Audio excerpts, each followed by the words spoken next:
उत्तर प्रदेश सरकार में कृषि मंत्री सूर्य प्रताप शाही ने अनादि टीवी से खास बातचीत करते हुए बताया कि उत्तर प्रदेश में एक बड़ा अभियान शुरू होने जा रहा है। प्रदेश के सभी जनपदों में कृषि विभाग किसानों के खेतों की मिट्टी का परीक्षण कराएगा ताकि मिट्टी की गुणवत्ता में सुधार किया जाए। इससे किसानों की पैदावार दोगुनी होगी। तो वहीं विरोधी दल के माता प्रसाद पांडे द्वारा धान खरीद के एक मामले में भ्रष्टाचार के आरोप पर कृषि मंत्री ने कहा कि वो उचित फोरम पर शिकायत करें, हम जांच करने को तैयार हैं। यूपी में कृषि उत्पादन बढ़ाने के लिए अब योगी सरकार मिट्टी का परीक्षण कराएगी और हमारे साथ बातचीत करने के लिए यूपी सरकार के कृषि मंत्री सूर्य प्रताप शाही जी हैं। सर, मिट्टी का परीक्षण कराने जा रहे हैं, कितना बड़ा बदलाव देखेंगे, क्योंकि अब धान की फसल आने वाली है, तिलहन दलहन की फसल भी है। देखिए, मृदा जो है वो खेती की मृदा बहुत महत्वपूर्ण एक अंग होती है और उसका जैसी मिट्टी होगी उसी प्रकार का अनाज उत्पन्न होगा। इसलिए उसकी गुणवत्ता को बनाए रखने का हर किसान भाई को प्रयास करना चाहिए।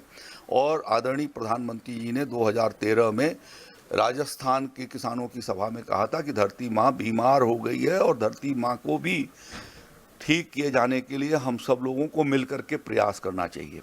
उसके बाद से उन्होंने मिट्टी की जाँच की व्यवस्था का उन्होंने व्यवस्था बनवाई राष्ट्रीय कृषि विकास योजना के माध्यम से, और उस क्रम में हम लोगों ने पूरे प्रदेश की मिट्टी की जांच जो है वो प्रथम और द्वितीय चरण में किया था। अब जो है वो क्रमशः जो है अब धीरे धीरे उसकी जांच कराई जा रही है और इस साल लगभग 16,000 गांव के मिट्टी की जांच होनी है, जिसके माध्यम से 15-16 लाख के करीब जो है वो किसानों के खेतों की सैंपल लिए जाएंगे और उसके बाद उनको स्वास्थ्य कार्ड उनको दिया जाएगा, जिससे वो संतुलित मात्रा में अपने खेती के भीतर उर्वरकों का उपयोग करें और जिन चीज़ों की ज़रूरत है, जहाँ जिंक की कमी है वहाँ जिंक का उपयोग करें, जहाँ आयरन की कमी है वहाँ आयरन की उपयोग करें, जहाँ नाइट्रोजन की ज़रूरत है वहाँ नाइट्रोजन लगाएं, जहाँ फास्फोरस की ज़रूरत है वहाँ फास्फोरस डालें, जहाँ ग्रीन मैन्योर डालने की ज़रूरत है वहाँ पर ग्रीन मैन्योर डालें।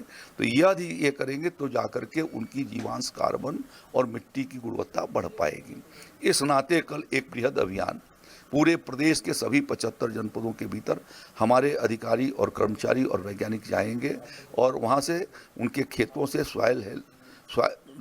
जो मृदा का नमूना इकट्ठा करेंगे और जो जनपद स्तरीय लैब हैं वहाँ से उनको जांच करके और किसान भाइयों को इस खरीफ की फसल शुरू होने के पहले ही उनको वह सॉइल हेल्थ कार्ड उपलब्ध कराई जाएगी, जिससे किसान भाइयों को ये मालूम हो कि उनके खेत की सेहत कैसी है और उसमें कौन कौन से तत्व डाले जाने की ज़रूरत है। सर, एक सवाल है कि जैसे ऊसर सुधार के लिए सरकार काम करती है और सबसे ज़्यादा समस्याएं ग्रामीण क्षेत्रों में यही हैं कि ज़मीनें ऊसर हैं, बंजर ज़मीनें हैं, उनमें क्या कुछ विशेष रणनीति के तहत काम करेंगे आप? हाँ, चल रहा है, वहाँ पर काम हमारा चल रहा है। पंडित दीनदयाल किसान समृद्धि योजना के माध्यम से हम लोगों ने लगभग 2 लाख हेक्टेयर ज़मीन का सुधार किया है। अभी जैसे खरीफ की चर्चा हुई है तो पहले लगभग 100 लाख हेक्टेयर के भीतर खरीफ की खेती होती थी। अब हम लोगों के उन प्रयासों से इस साल जो है वो 107 लाख हेक्टेयर के भीतर होने जा रही है। तो ये प्रयास से ही होता है, धीरे धीरे उसके लिए प्रयास किए जा रहे हैं। जैसे पास हमारे संसाधन आते हैं तदनुसार हम उस कार्रवाई को आगे की ओर बढ़ा रहे हैं। माता प्रसाद पांडे हैं समाजवादी पार्टी के नेता विरोधी दल, और उन्होंने सिद्धार्थनगर के एक मामले का जिक्र करते हुए कहा कि धान खरीद के दौरान करोड़ों का भुगतान हो गया है, वो भी बिना किसी काम के, यानी बिना किसी धान खरीद के करोड़ों के भुगतान के आरोप अखिलेश यादव और माता प्रसाद पांडे ने आज प्रेस कॉन्फ्रेंस में लगाए। जांच कराएंगे मामले की? माननीय नेता विरोधी दल यदि विशिष्ट तरीके से उसको लिख करके भेजते हैं कि कहाँ ये गड़बड़ी हुई है, आरोप लगाना एक बात है और वो चूँकि एक जिम्मेदार आदमी है और उनको भी संवैधानिक दर्जा प्राप्त है, तो यदि वो लिख करके भेजते हैं कि यहाँ पर इस तरीके की गड़बड़ी की शिकायतें हुई हैं तो निश्चित रूप से उसकी जांच कराई जाएगी। तो ये हमारे साथ यूपी सरकार के कृषि मंत्री सूर्य प्रताप शाही जी थे, जिन्होंने साफ तौर पर बताया कि प्रदेश में एक बड़ा अभियान शुरू होने जा रहा है और इस अभियान के तहत मिट्टी की जांच होगी और मिट्टी को उपजाऊ बनाया जाएगा। सहयोगी शिवांशु के साथ अभिषेक शर्मा, लखनऊ।